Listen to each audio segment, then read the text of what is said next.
getting to know each other is getting to know people, so you can get in and dive with other people, so you're not solo diving. And if you're already part of the club, you can get on Wetsuit. And one of the things we do is kind of you just post, if you're looking for a dive buddy, you can post on there real quick, and usually someone will be like, hey, I'm available whatever day you're going, and you'll find somebody that's willing to go. So yeah, if you aren't part of the club, you want to get connected, talk to us afterwards, get you signed up, go through the website, and then we'll send you an email with that link to get into the WhatsApp. And that's kind of how we connect, and that's how we share information. People throw out all kinds of info, like, I don't know, about bug diving, all kinds of stuff. So great way to connect and find dive. So that's what we're all about. So let's get into bug diving, right? We're going to do the raffle at the end, so you guys have to listen to me talk about lobsters. Thanks you guys for coming. The karaoke night was rad. We felt it was important to come out and talk about lobsters, as it is a national holiday beginning on Saturday. To quell any confusion, the way the regulation is written is that it's the first Wednesday of October, the Saturday preceding at 6 a.m. It used to be midnight, now it's 6 a.m. for safety reasons.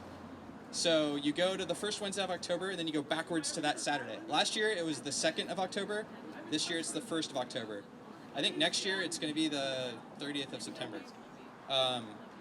6 a.m. So if you're in the water with your gear at 5:50, cool. Like, don't actively dive for bugs. Like, are you going to get popped? Probably not, but the regulations are that you're not supposed to be actively taking lobsters until 6 a.m. This year, that means, what time's sunrise? It's like 6:40, so you're going to have like 45 minutes of dark. Or at least like 30 minutes of like proper dark and like 15 minutes of gray light. My experience on the openers is that for those half an hour, 45 minutes, 15 minutes, whatever, it's wide open. Like, if you have good reef structure, it's wide open. It's really fun. If you're looking for just legal lobsters, it's usually pretty easy if you have good structure. So this video has a lot of examples of what good structure is. Southern California spiny lobsters are also known as rock lobsters. If you're swimming around and all you see is sand, you might see one lobster maybe if you're lucky. The most lobsters I've ever seen in my life are over rock reef.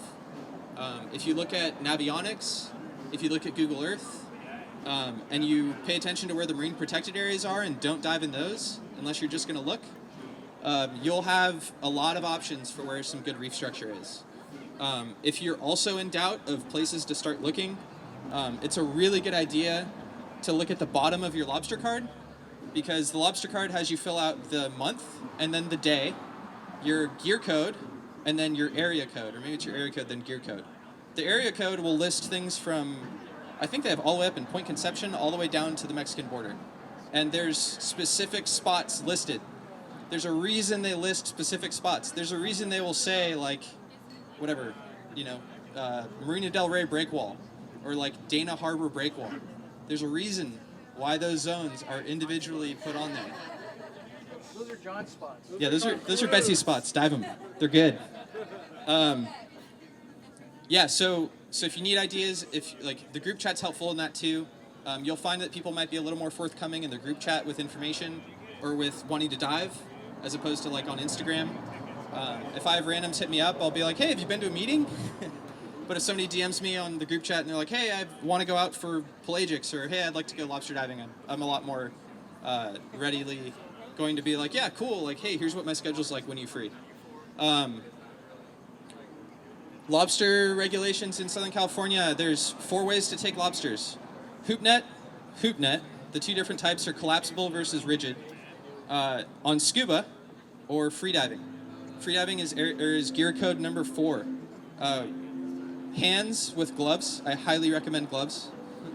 They will poke your hands. You will get messed up hands. It's part of the game. Trying to grab lobsters, I aim for the middle usually. Sometimes I'll grab them by the knuckles. Sometimes I grab them with 2 hands. Sometimes I grab small ones with 2 hands. Just depends on how they behave.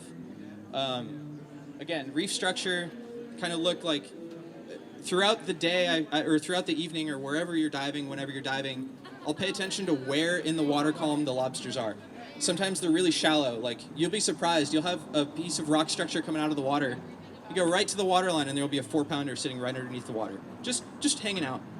And I've had like 3 or 4 lobsters in a row where you're just like, oh, sick, cool, I'm over halfway done. Other times they'll be at the base of structure. Sometimes they'll be out in the open. Sometimes they'll be in holes. Look around, cover ground. When you start seeing lobsters, slow down. A lot of guys really like really bright lights. I think, for me, the most important thing is to have enough light to be able to see and then no more. I find that, yes, you'll still see lobsters with bright lights, but if you have a dim light and you can still see, you're going to see a lot more lobsters because there will be ones that will be light sensitive or skittish. They don't always freeze when you put your light on them. When I spot a big one, I take the light off of it, breathe up, prepare for my dive down, try and grab it. Can you hear me? Can you hear me in my light? This is what I use. This is a Princeton Tech Miniwave LED. They're discontinued. What I like about them is they have 3 LED lights on them. So there's 3 spots. There's no like hot spot in the middle. There's 2 settings for brightness as well, like extra bright and then normal, and then off. And I like the trigger toggle on it. I put a mutiny gauge on top of my light.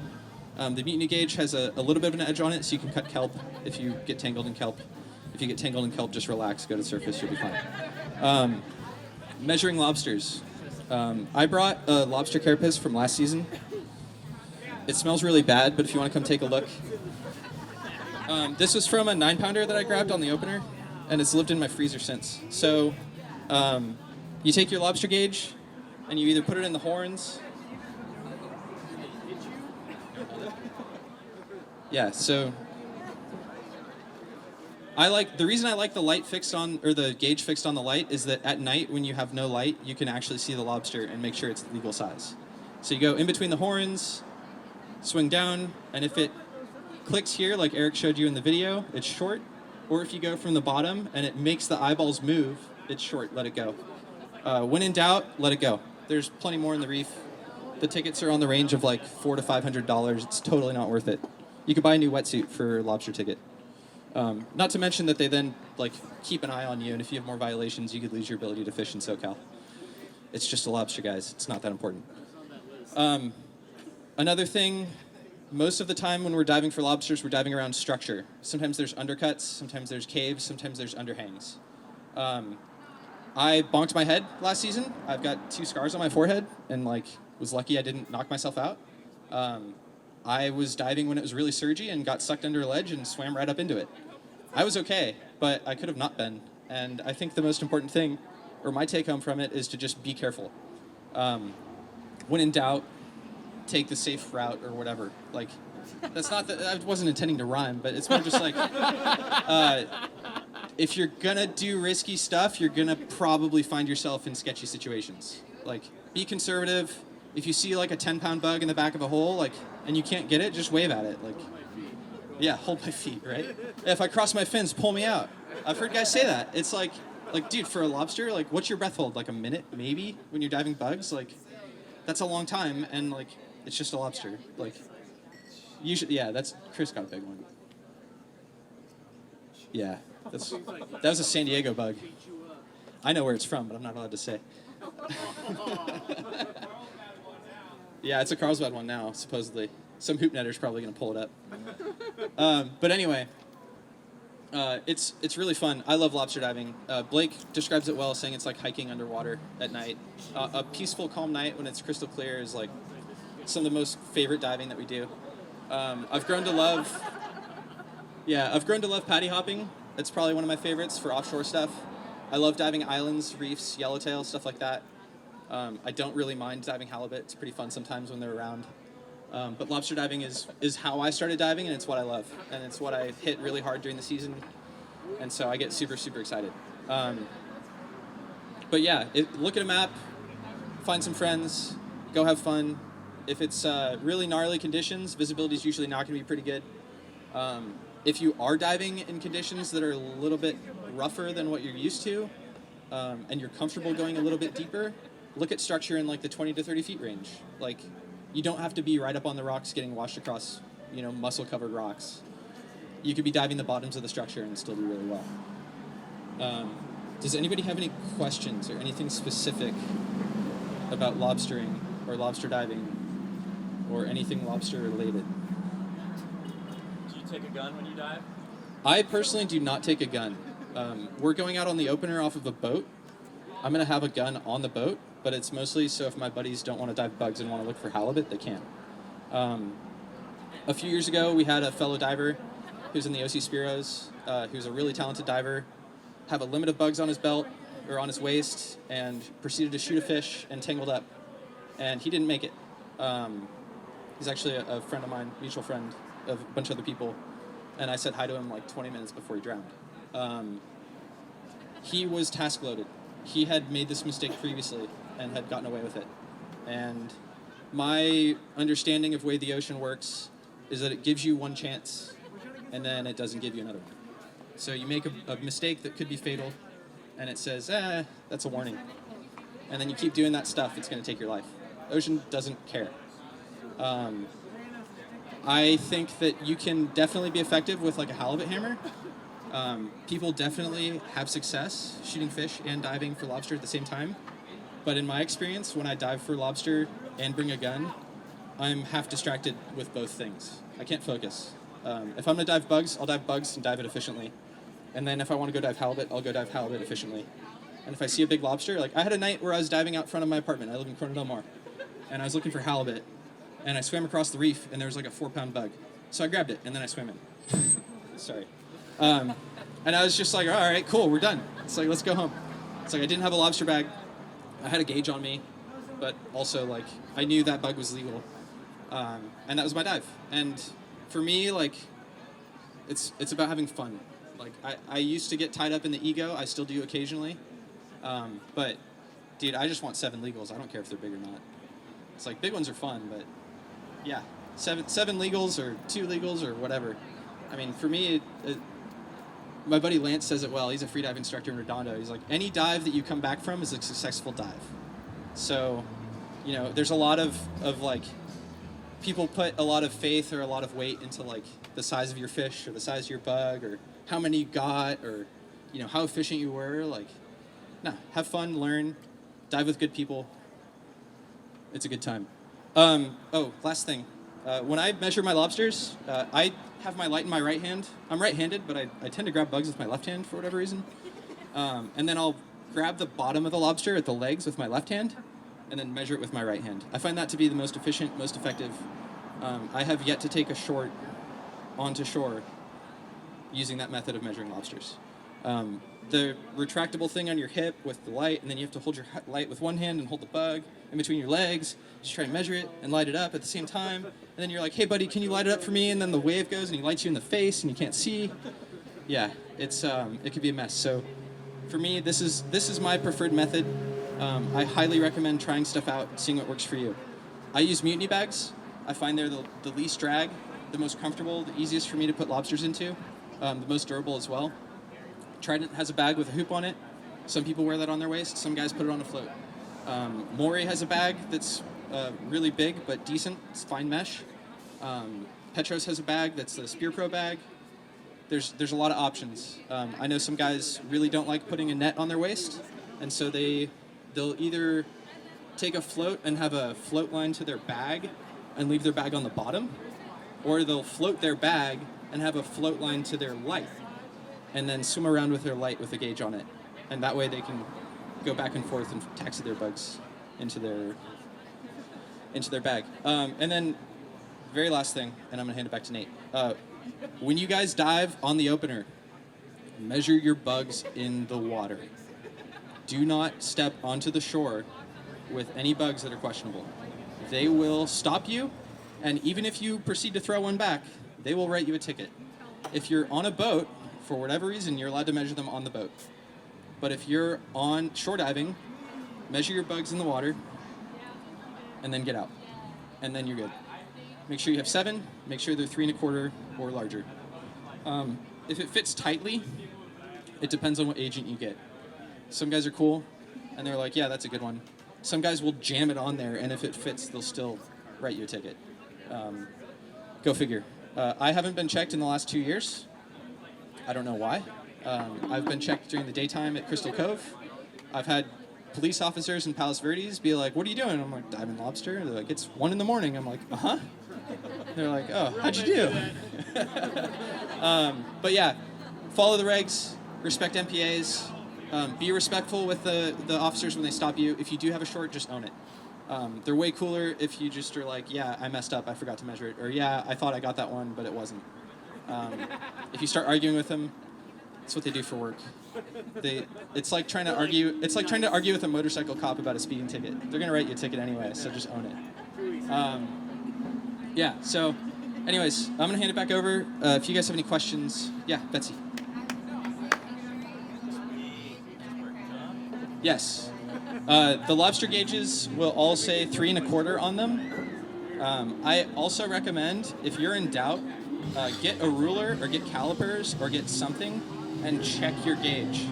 All the mutiny gauges are 3 1/4. There was a short run of like 50 of them where the tolerance was like 3 1/4, like plus a couple thou and minus a couple thou. So it was like a hair too small. And I actually was in Lost Winds the other day, and Eric, the owner, was telling me that one of his guys got a ticket for a short lobster, and I was like, "Well, was it like right on?" And he's like, "No, it was like way short." I was like, "So you're complaining about the gauge being small, and the guy had like a 2-inch carapace lobster, like sick." Yes. So Nate just said you have to have a gauge in your possession when you're diving. It has to be on your person. Yeah, per person as well. On your person, on the boat. Like if you guys are boat diving, just throw a Trident gauge on there too. Like grab one of those little ones and just leave it in the console. That way, if somebody accidentally loses their light overboard, you know, whatever, stuff happens. Gear gets lost. So. Will they bite you with the teeth on the bottom of them? If you put your finger in their mandibles, they will bite you. I thought you were going to say something else. So my experience with the larger lobsters is that if you grab them by the knuckles, they'll take their front legs and they'll reach behind and try and grab your arms.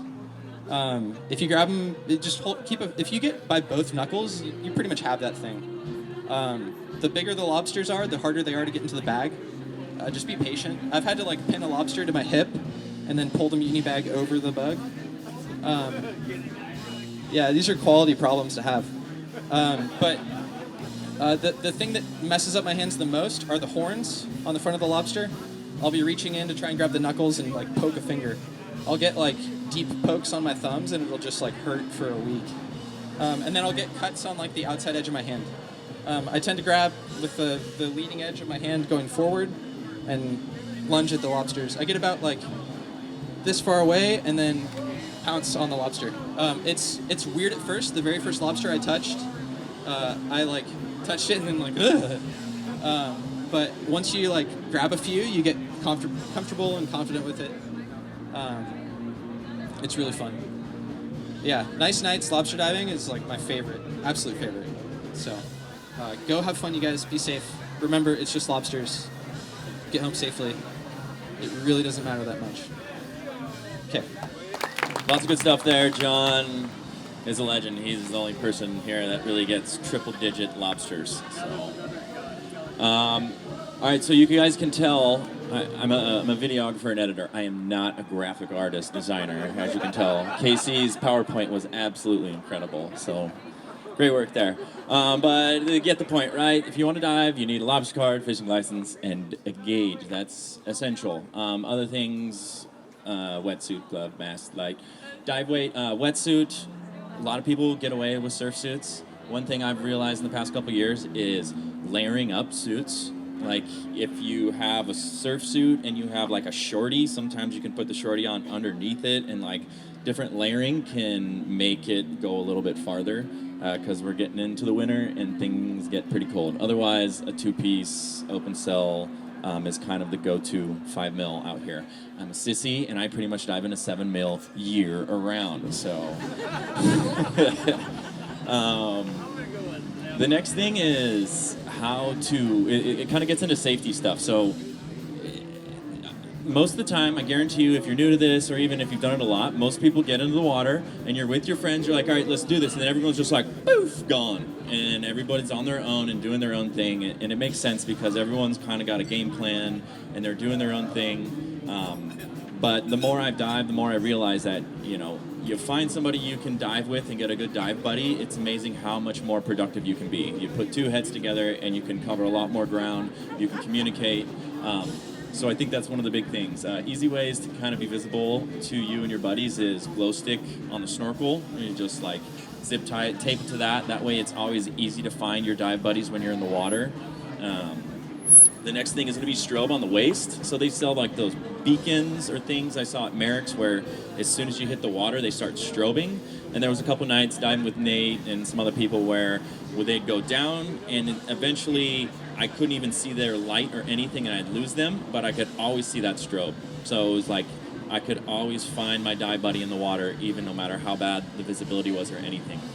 So it's one thing to be able to see when they're above the water. It's another very comforting thing to like know where they are under the water.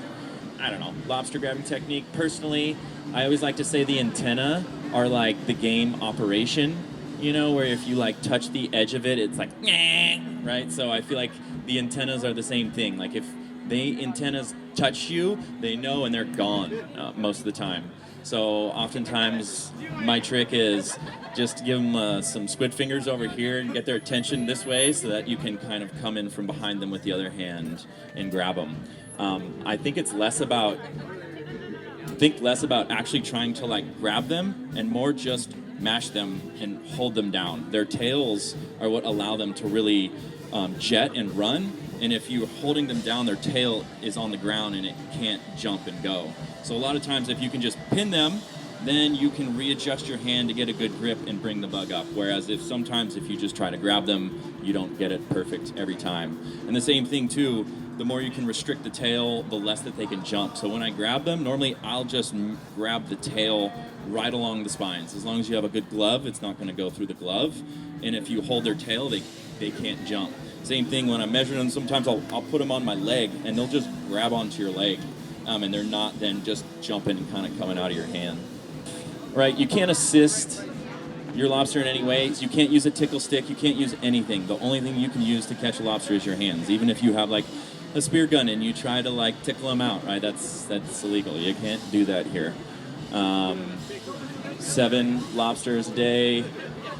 There's other weird things where state regulation requires anyone who legally harvests a starving lobster to keep it in whole measurable condition until he or she prepares it for immediate consumption. So you're not supposed to separate the tail from the body and then put it in your freezer. A lot of us do it, but it's not legal. I guess too, like if any of us have boats and are going out, you can do multi-day declaration for a multi-day dive. So it's something you just file online, and then if you're going to go out in a boat, dive for a couple days straight, you can come back with more than a single day's limit. So, and then I think something I want to get into is weighting, right? Okay, a lot of people ask me like, all right, how do I weight myself for lobster diving? So, general rule of thumb for any kind of diving is you want to be neutrally buoyant around 30 feet, right? A lot of this comes down to the rule of nines, which revolves around blackouts. So 90% of blackouts in diving happen on the surface. After you've hit the surface, not actually under the water, on the surface. The next 9% of blackouts happen at about 18 feet and above that. And then a very small fraction happens below that. So that's why we always want to weight ourselves, so that way if we do black out, as long as you're weighted properly, you're going to float up to the surface for 99% of the scenarios where you might black out, right? Then all you gotta do is have a buddy there to help you. But 99% of the time when we're lobster diving, we're not diving deeper than 30 feet. Meaning, if you're properly weighted to be neutral at 30, and you're hunting shallower than that, the whole time you're gonna be floating up. You're gonna have to exert energy to stay down on the bottom. And I think lobster diving is one of the times where I would say that we can kind of mess with this rule. But anytime you're going to start to overweight yourself, you must know that you are putting yourself at risk. And it's not something that you would want to do alone, only with somebody that you trust that has your back, So ideally, we want to be neutrally buoyant at about the depth that we're hunting at. So that way, as soon as we hit where we're at, we're not floating up, we're not bouncing off the bottom. We just sit there, and if you can find this perfect buoyancy, you can literally just kind of like rock crawl with your hands and just coast, and it's very efficient. With this is where I feel like, I don't see anybody do this, but I've kind of done it by accident, where I went out to do some line diving with a float, and I had this big weight connected to the bottom of it, and I happened to be in a lobster area, and then I started just climbing down my line with the weight and using that to kind of hover around the bottom. And so I think there's another technique that I would encourage people to try, is to use a float, use something on the surface that's a nice visual for other people to find you, even when you're under the water. It's something that you can keep your bug belt off of your waist, because again, these things are just notorious for grabbing things on the bottom in nooks and crannies. So again, taking that off your hip is gonna just make you a little bit safer. What? Oh, it messes up your wetsuit. All right, good to know.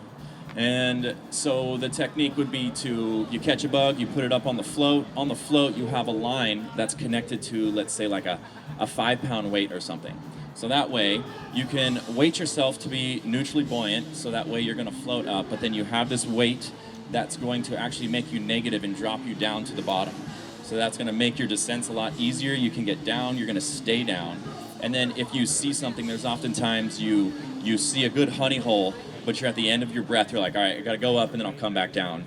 And then when you do that, you never find that spot again, because somehow they just disappear, right? So this way, you find a good spot, you can just drop the weight, mark that spot, go back up to the surface, catch your breath, go back down, and know exactly where this thing is. And then that way too, if anything ever happens, if you were to black out or something, as soon as you let go of that weight, you are now positively buoyant and you're gonna float up to the surface. And I think if you actually work in groups of two, with 2 people with one of these setups, then as the person goes, the other person can kind of be pushing the top float. As soon as he hits, you just swap and you go and you get into a good rhythm. I encourage you guys, try that, see if it works. John mentioned some of the deaths in the past. There was one guy, and again, like he said, he was just trying to do too much. But then not only that, where was his dive buddy? He had kind of, I think, had gone back to the boat and then went back out for this fish and was on his own, right? And so had somebody been there, it would have been a different story. There was another story of somebody basically going out, and it was in the surf. The surf rolled them, and I think they either got knocked out or maybe paralyzed or something in the surf, and then they passed. And again, where was the buddy? Most of all of these things kind of, it seems like the buddy is the one key thing. So find somebody and just go into another thing that I do every time in the water when I'm diving, no matter what, is the buddy boat fish, right? So when I'm in the water, I'm just constantly cycling between these three things. So I hit the water, where's my buddy? There. Where's the boat? There. Okay, back to hunting. And I just constantly am always doing this thing, so I know where these things are. Because it's super frustrating if you're a guy in the boat and you're trying to communicate with somebody and they're just clueless, or a lobster buddy where you're just always losing them and trying to communicate with them. So if everybody kind of is constantly going through these things in your head, everyone's going to be paying attention and everything should work a little better. Yeah, okay. I think that's most of it. Is that it? Yeah, okay. So we're gonna have biggest bug award. So October, November. At the end of November is when it cuts off, and whoever submits the biggest bug is going to win the most incredible prize ever. But yeah, so if you want to submit, you're just gonna want to weigh your lobster, submit it online through northcountydepthfinders.com. There's a little place to submit there. Lobsters are nocturnal, right? So that's why we like to go out at night. I love lobster diving in the daytime because you can see everything and it's just like a fun dive and you can actually grab lobsters, but most of the time you're not going to find them out in the open in the daytime, or else that lobster is drunk. And I found those before. But, you know, nighttime is when you're going to want to find them, and really you got to push into the later hours. There's a lot of times where you get in the water at sunset and you'll dive till like midnight, 11, and then you get out of the water, and then somebody stayed in the water for another 2 hours. Like, man, at 1 in the morning, it just turned on. So, sunrise, 1 a.m. to 4 a.m., exactly. Just the most miserable hours that you can go out is going to be the money time. The other thing, too, a lot of it is, like, on a full moon, diving on a full moon is cool because there's so much reflected light off the moon that lights up the water, so the night diving can be really good, but the fish know this, too. So I think your best nights for lobster are going to be the dark, dark nights when there is as little reflected light off the moon, very small.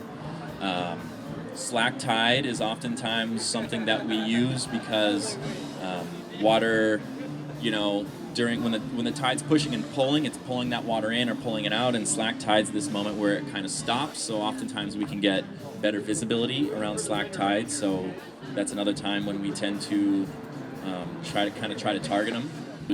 I've heard of a couple people too just doing incredibly good during like lightning storms and crazy rain storms and stuff like that. The rain pushes them out. Chris, will you come just give us a little nugget of wisdom here? Lobfather? Teach us, Sensei. Come on. Teach us. How far do you talk in this?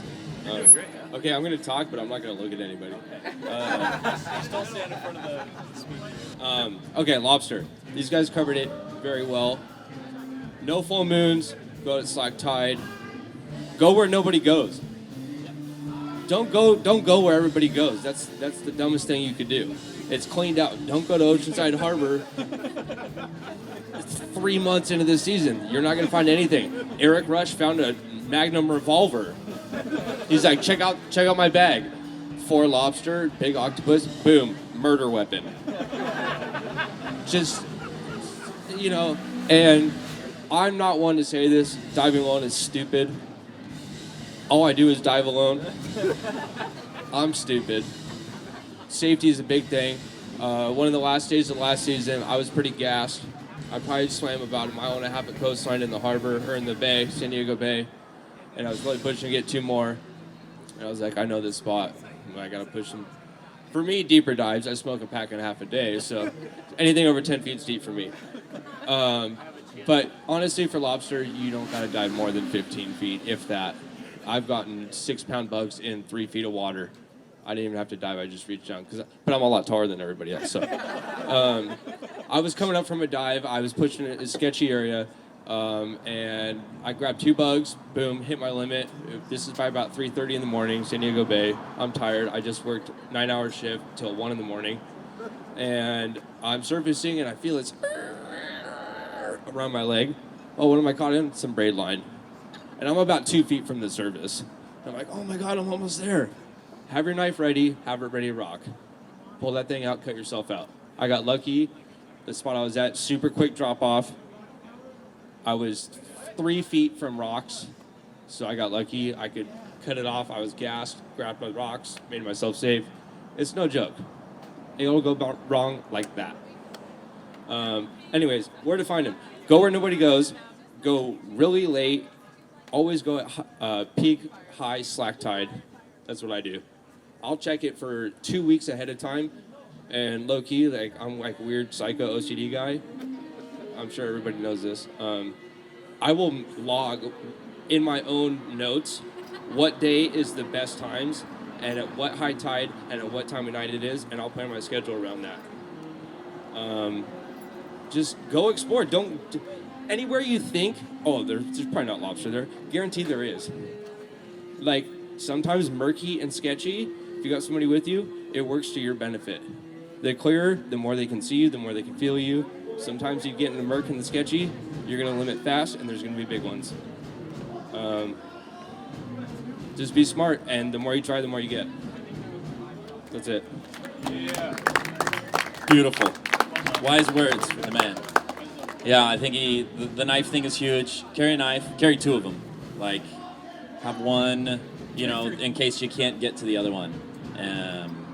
When I carry my knife, I put my knife on the inside of my leg and I point the top down because the knives, when you put them on your belt, I feel like they catch all the time. And so I'm just trying to remove all obstacles, anything on my body that could potentially catch anything. Okay, so we're gonna raffle some stuff. We got a light and with the gauge, and we also have Nate. Somebody is taking home Nate Wells with them tonight. It's a photo, not the real Nate. The canvas of Nate over here on the wall. 924-435. Oh, we got a wiener right up in the front row. Spot him up. Spot him up. Beautiful. And to take Nate Wells home for your walls, he'll just sit and stare at you all day. Niner 24424. Yeah, Massey.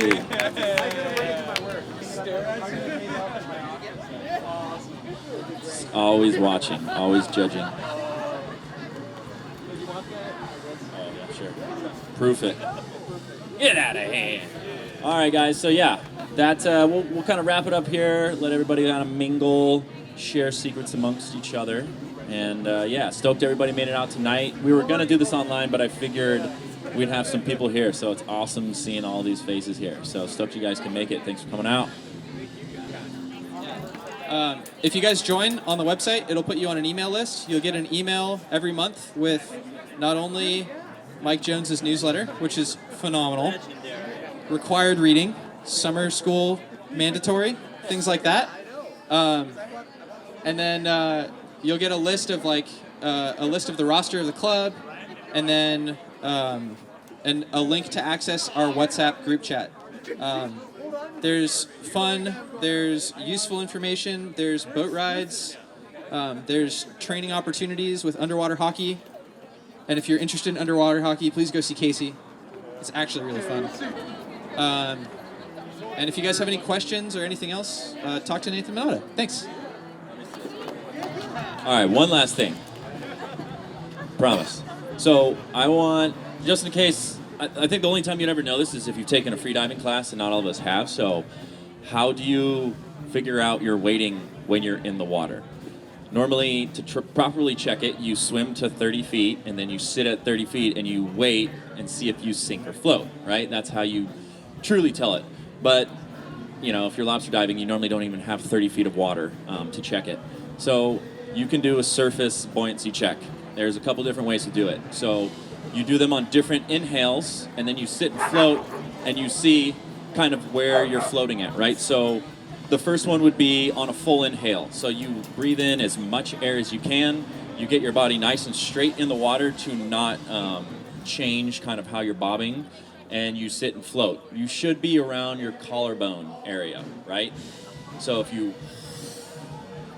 full breath, count to like 8, because you're going to kind of like bob up and down, take the average, and you want to be somewhere around your collarbone area, okay? The next test would be on a passive exhale. So a passive exhale is just kind of releasing air without forcing any extra air. Think of it like a sigh. So that's a passive exhale. So on a passive exhale, you should float somewhere around between kind of your eyes to your forehead, somewhere right in there, okay?